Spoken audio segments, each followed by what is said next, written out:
Soy una mujer de origen campesino, que la gran mayoría de las empleadas venimos desde el campo. Soy de la sexta región de Rancagua, de los alrededores de los fundos que hay. Recuerdo mi pueblo con una calle en medio, donde venían colosos, carretelas, a entregar la leche a la fábrica. Y por lo tanto ahí en eso mi abuela trabajaba en eso, mi mamá le ayudaba. Y finalmente después, ¿no es cierto?, se fue dando de que ya mi abuela ya no iba mi mamá y yo ya iba creciendo, ¿no es cierto?, entonces había que ir a ayudarle para sacar más leche y poder recibir más dinero. Y una porción más de galleta, que era lo que daban en aquel tiempo, era una galleta redonda.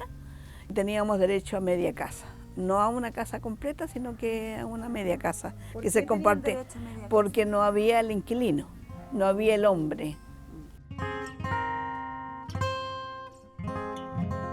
Nosotros llegamos a vivir a Barranca, en el sector de Las Rejas, Portales, Sorrento, en esas calles estuvimos de allegados con mi familia materna. Y bueno, y no es cierto, yo fui a matricularme sola al colegio, a la escuela Chacranita, que había en ese tiempo por San Pablo. Y me hice amiga de la gente del Sanjón de la Guada, no de todas, sino que donde había un kiosquito. Que ahí, ¿no es cierto?, realmente nosotros éramos pobres, pero ahí vi la cruda miseria. Tremendo, yo nunca imaginaba que podía haber gente tan pobre, pero tan pobre en todo aspecto. Les negaban, ¿no es cierto?, el agua porque ensuciaban el piso, porque podían pegarle los piojos, porque tenían sarna, porque estaban así. Entonces dijeron, no, mira, te he sido tan paleteada, te vamos a contar. Nosotros vamos a una toma. ¿Querés ir con nosotros? Y yo me asusté, le dije, yo no tomo. Y se rieron de mí, para carcajadas, se mataban de la risa y dijeron que yo era así. Entonces, pero que cuando mi suegro llegaba con trago, antes de llegar a la casa, mi suegra le decía, ya anda, vaya en las tomas, por cual sabéis que aquí tenéis que tomar. No fue. Entonces yo pensaba que me estaban invitando a tomar vino. Entonces ahí yo supe qué es lo que era la toma, no sabía que no se me pasaba ni por la mente una toma de terreno. Uy, cuando entramos acá, ¿no es cierto?, era un precioso, así lleno de banderas que flameaban así en rocas chiquititas. Las carpas eran de saco, de trapo, de cartón, y todas tenían su banderita planchadita. 30 de octubre de 1957. Ahí nace la República de la Victoria.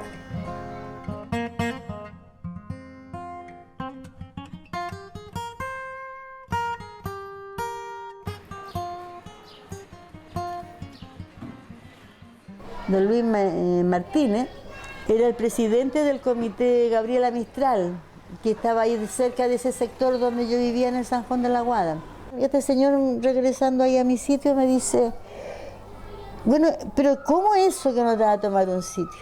Le digo yo, no, pues si nosotros con el gordo, con el Enrique vinimos a ayudar nomás. Entonces me dice, ¿y tú tienes casa? Y le digo yo, sí, pues si vivo yo en casa, pues usted sabe, don Luis, y yo vivo ahí en la esquina de Carmen, en el tercer piso, qué sé yo. Entonces me dice, ¿y ese departamento o esa casa está a tu nombre? Yo le digo, no, de mi suegro, ¿cómo va a estar a mi nombre? Me dice, entonces tú eres una vulgar y triste allegada.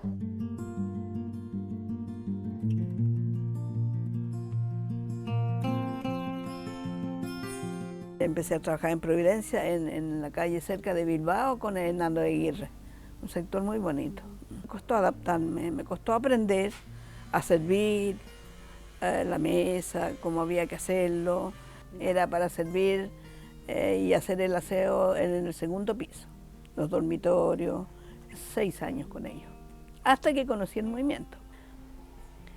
Y resultó que fue en Vilche, en Talca, y ahí habían trabajadoras de todas partes del país, porque la JOC se fue extendiendo a lo largo de todo Chile, ¿no?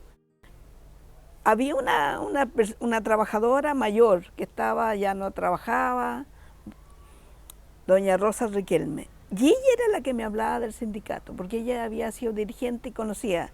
Me decía, Aida, ¿por qué no va al sindicato? Y de ahí me derivé al sindicato que ya estaba de las trabajadoras, ¿no? Que el primer sindicato era del 47, por lo tanto ya estaba en la organización. Y para mí era lo que más me gustaba. Yo me sentía bien ahí. O sea, como les digo, yo no sé, pero me gustaba la idea gremial.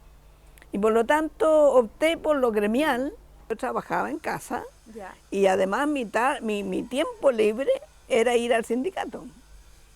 En vez de ir a la casa, al hogar de la empleada, yo iba donde teníamos la oficinita chiquitita del sindicato. Y cuando yo me fui, en la casa había una capilla, y ahí yo le dije, Señor, mira, yo pensé que aquí era el lugar que yo te iba a servir toda mi vida, pero no era así. Pero te voy a servir toda mi vida a través del sindicato. Y ese ha sido mi gran compromiso. Durante todo esto, desde el año 60, estar involucrada con el movimiento sindical de las trabajadoras y con los trabajadores en general.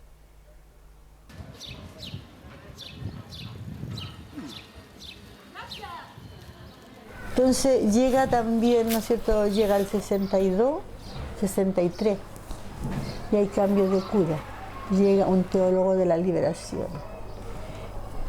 Y ese, ¿no es cierto?, el cura holandés fue fundamental en nosotros. Él forma como por el año 66, 65, por ahí, los cristianos por el socialismo. Y con él fui aprendiendo otras cosas, conociendo más, salir de aquí, conociendo más el mundo.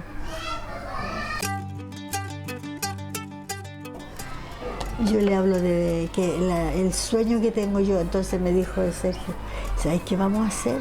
Cuando venga Juan Marconi, el profesor de los chiquillos, porque venía de tan puro estudiar, ahí le vas a hablar de la guardería.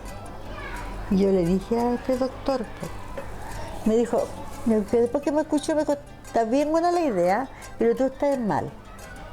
No, la guardería, me dijo.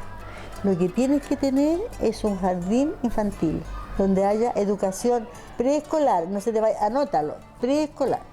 ¿Qué significa eso? Me empezó a explicar. Y ahí en el Club de Artemio hicimos la primera vez el jardín, en una piecita de 3x3 que tenían ellos, la sede de ellos. Nosotros la forramos. Después hicimos un curso con esto de salud. Nos enseñaron a medir los niños, a revisarlos, a ver si tenían las rodillas garban. Sergio me decía siempre, tú tienes que leer mucho porque la autoeducación es tan válida como la universidad. Como sindicato, que la persona tuviera un día libre, porque era mediodía y era cada 15 días un domingo, pero no había nada establecido en el Código del Trabajo, que se le diera permiso en la semana para que estudiara la trabajadora, ¿no? La gran mayoría era semianalfabeta o analfabeta, ¿no? Entonces el estudio, que estaba, ¿no?, que completaran su enseñanza básica. Cuando en Chile se legisló sobre la previsión social, se consideró a la trabajadora. Por lo tanto, nosotros teníamos derecho al derecho a la previsión social, ¿no?, al seguro obrero, al seguro, ¿no?, de imponerse. Pero casi nadie le imponían. Entonces también era un poco en relación a difundir ese derecho que existía, ¿no?, de tener su previsión, ¿no?, que era lo que le aseguraba en atención médica y que después era para su jubilación. Nosotros queríamos derecho a la vivienda que se hicieran vivienda para que la trabajadora pudiera trabajar puertas afuera. Pues de ahí empezó el trabajo puertas afuera y el salario, ¿no? Que se fijara un salario imponible a la trabajadora, que también se fijó, ¿no? Que era inferior al de los trabajadores, pero se fijó. En ese tiempo había muy buena relación con el gobierno, ¿no? Me acuerdo que en una oportunidad llegó doña Moay de Toa, que tenía un cargo, ¿no? Y ella dijo, bueno, yo vengo, compañera, por orden del presidente para ver cómo ustedes podemos ayudarles, en qué podemos ayudarles. Y en ese tiempo también estaba mucho el asunto de la madre soltera, ¿no? Que las chiquillas a veces quedaban embarazadas y iban a dejar o pagaban para que le cuidaran. Entonces se creó un jardín. Ella dijo, nosotros queremos, el gobierno, crear un jardín donde en el día se vaya a buscar el niño, se lleve al jardín y después se vaya a dejar, para que la trabajadora pueda trabajar. Pero al poco tiempo vino el golpe y se perdió todo, ¿no?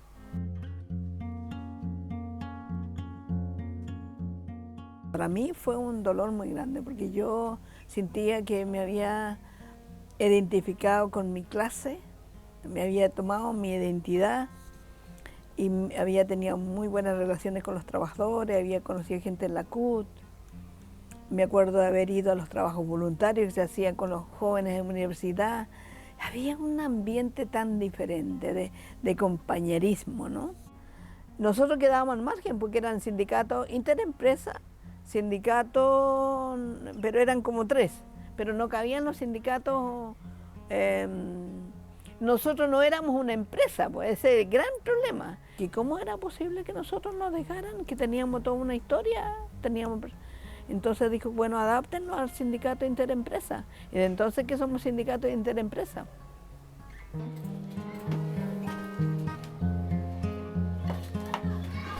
Yo cometí hartos errores en mi rol de dueña de casa. Que el día sábado, día domingo eran sagrados, eran para la familia, que me comprometiera a todo lo que fuera hasta el viernes.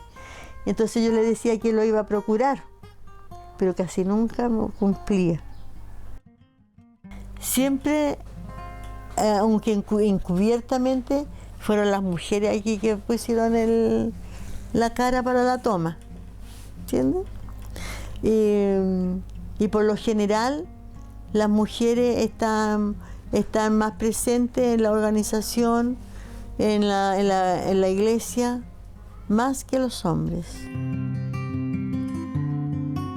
Todo lo que yo he podido hacer, desde tener una familia propia hasta, ¿no es cierto?, construir un jardín o una plaza preescolar o un Pedro Mariqueo, ha sido por sueño. He tenido el sueño de que tengamos una vida mejor. El movimiento ha sido mi hijo, los hijos, ¿no? Las dirigentes, ya son como las hijas adoptivas que he ido descubriendo.